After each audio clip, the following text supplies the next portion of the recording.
We all have those builds. You know what I'm talking about, the ones where nothing goes right, whether it's with the camera or with the build or with the equipment, something falls apart. Well, let me tell you, this build, everything fell apart on this table saw cabinet right here. Nothing went right. And guess what? I didn't plan it that way. It just happened. But I want to show you, because we all go through that. I just happen to experience it all in this build. So let's get started. Let's just say that this project didn't get off to such a great start. Had problems from the very beginning. But hey, what are you going to do? It's all about building this jig to hold my saw blades. That's it. Got some sanding to do. I'll put some slides on it and a door front, and then build a cabinet that goes around it that'll hold some jigs. Now, I'm sure we all have those days. Maybe we all have those builds. But yeah, this is one of those projects where I just hadn't got things going well. And hey, you know, what are you going to do? You're going to keep trying to push forward. But if it wasn't building the table saw blade holder, it was my camera tripod not working properly, or maybe getting tired of all the mistakes that I was making with this. Yeah, it was pretty comical. It was just one thing after another, and I just kept plowing right through it. Now that I've finished some place to put my spare saw blades and my inserts for my table saw, the foundation for the cabinet that goes under the table saw, I have two other jigs that I want to be able to pull out on a regular basis. One is a very small cross-cut sled, and another one is a spline jig, kind of an elaborate spline jig. Not particularly the best wood for this particular project.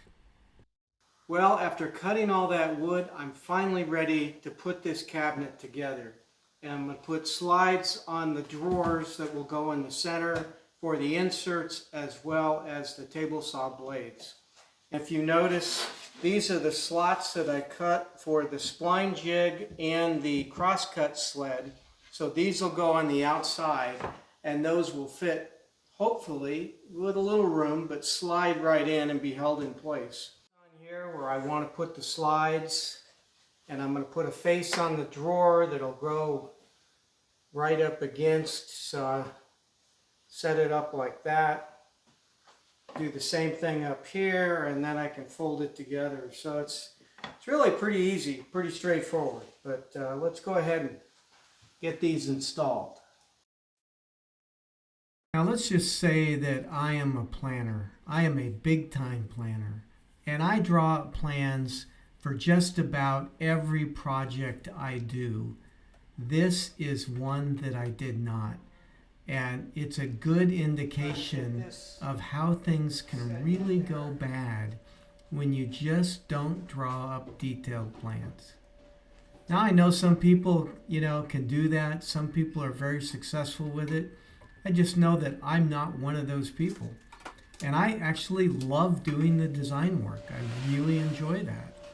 But for whatever reason with this project, I just thought I could wing it. And I don't think that was the best approach. But I will tell you, these drawers for the table saw blades and for the inserts, man, these things are built like tanks. They are not going to fall apart.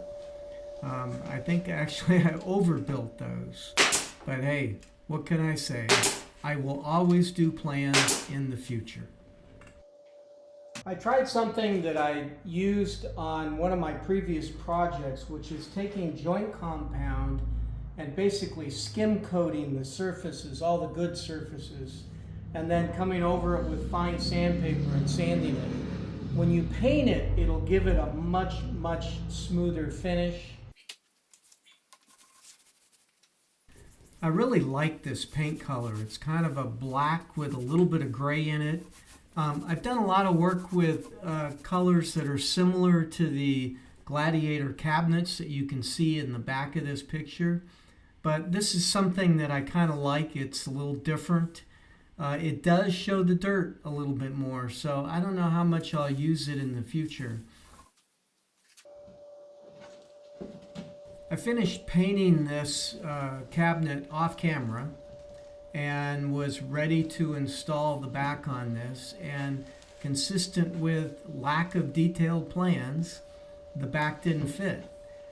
Why I didn't inset the back, why I didn't cut a groove in the back and build it with the rest of the cabinet, I have no idea.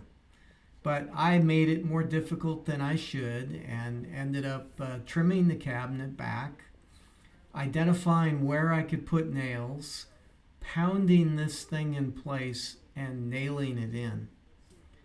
Now, that's going to work, but it is probably the worst thing I could have chosen to put this cabinet together with.